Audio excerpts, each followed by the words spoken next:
interesting, unusual face. But of course the familiar Suzuki badge. This is called the S-Presso. It was launched in South Africa literally as lockdown hit us. Does what Suzuki does best. Little city car. But it's a little crossover, mini crossover, as you can see. You've got nice cladding around the wheel arches over here. 180 mils of ground clearance, which is not bad for a little car. 14-inch wheels over here. Obviously steel wheels with caps, but nothing wrong with that. 4 doors. And you come around, of course, to a boot rated by Suzuki at 239 litres, which again is not a bad size at all for a little car. And you've got a full-size spare wheel underneath there as well. You can see this is the top of the range S edition model.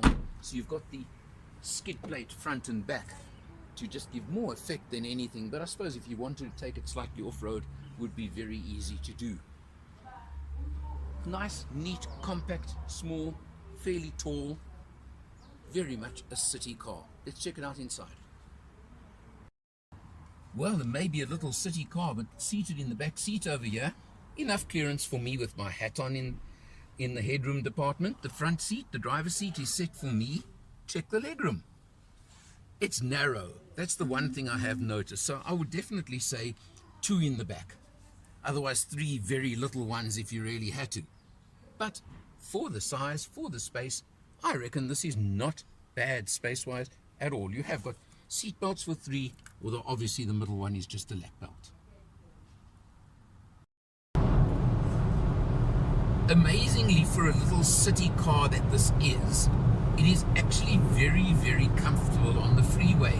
You've got this incredibly funky round effect on the instrumentation only in the center of the dash, and this whole round effect with a lovely screen over here, which includes mirroring and Android Auto, which I've been using a lot. You have a look over there, you can see we're cruising along at just on the 120 mark, can we call it? And yes, the little 3-cylinder engine is buzzy. You can hear it's buzzy, it's a bit noisy, but it certainly is handling this exceptionally well. The car is nice and stable, it's sitting nice and solid, it feels pretty good on the road, and I'm absolutely amazed at how nicely, for a city car, it's actually handling freeway life and an open road freeway cruise like we're doing right now. 5th gear, of course, buzzing away the little 3-cylinder. But look, you've got air conditioning, you've got electric windows for the front that are operated over here. No buttons on the steering wheel. Quite something, really. Funky little car with all the red treatment throughout the interior as well. On the dash, on the doors, around the air vents. It's quite an interesting, funky little car.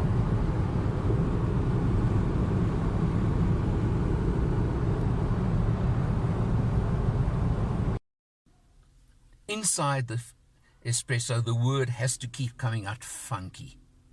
The red trim on the doors, the red trim around the ventilation, and of course the center Speedo, center instrumentation with the whole circular red effect. Yes, it's reminiscent of a certain other brand, we won't name names, but if you have a look over here, your instrumentation, you've obviously got the digital Speedo over there. Then if you, by pressing the button over here that I'm about to press, you'll see we've done 331 kilometers on this test,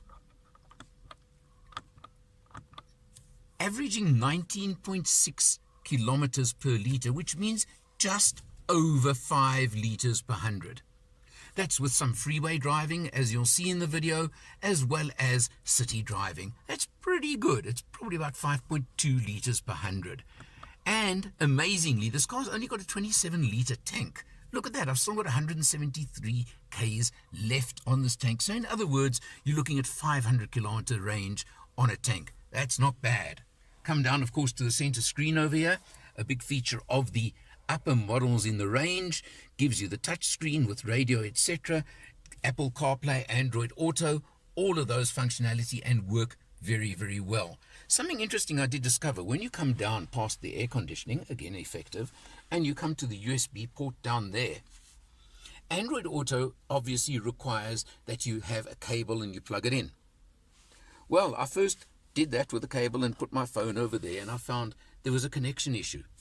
But Suzuki have helped that out, because now you come across this shelf over here on the dashboard, and I found if I left my phone over there, it was fine and everything worked beautifully on the screen. Little point, just found it for myself.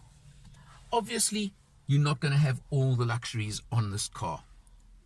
Height adjustment on the driver's seat is not there, and when I first got in the car, I thought I felt a little bit high up, but I think I'm getting used to that feature right now. You've got all the other features you want. 2 airbags are standard, ABS brakes standard, discs in front, drums in the rear, but I don't think any of that makes any difference to a city car. Nice little sort of pimpled feel to the dash. It's all plastic, obviously, but it's nicely fitted together, feels pretty solid, etc. What Suzuki have done with this car, and I think is a boast that used to be very important in the South African market, is they've claimed the title of the cheapest car available in South Africa with S-Presso. I repeat, the cheapest car on the market. Starting in the base GL version, I'm going to round off to 135,000 Rand, through a GL Plus at 140, to the S edition that we're in right now at just over 150. Comes with, I haven't told you yet, the familiar, it was in the Celerio for a long time, 1 litre 3-cylinder engine, puts out 50 kilowatts, 90 newton meters of torque. May not sound like a lot, but then again, you've got to remember that there's a curb weight of 770 kilos only, because it has the Hartec chassis and platform that Suzuki have developed. High strength, lightweight, and you feel it. But as you see in the on the road bit in this video, it feels solid on the road. Those prices also include, believe it or not, a 2-year 30,000 kilometer service plan.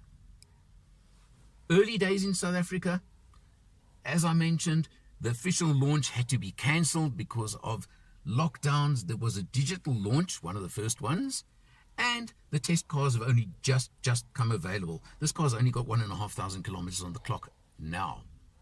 So you can see these are really brand new. I predict you're going to see a lot more of them on the road very, very soon. It's up against a lot of competition at this end of the market, we know that.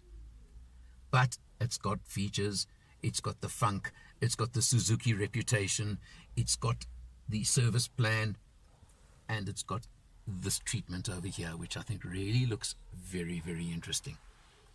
You're in the market for a little city car at, let's be honest, the bargain budget end of the market price-wise. You better check this one out for yourself. For Motor Matters, I'm Eleanor, and I'll see you next time.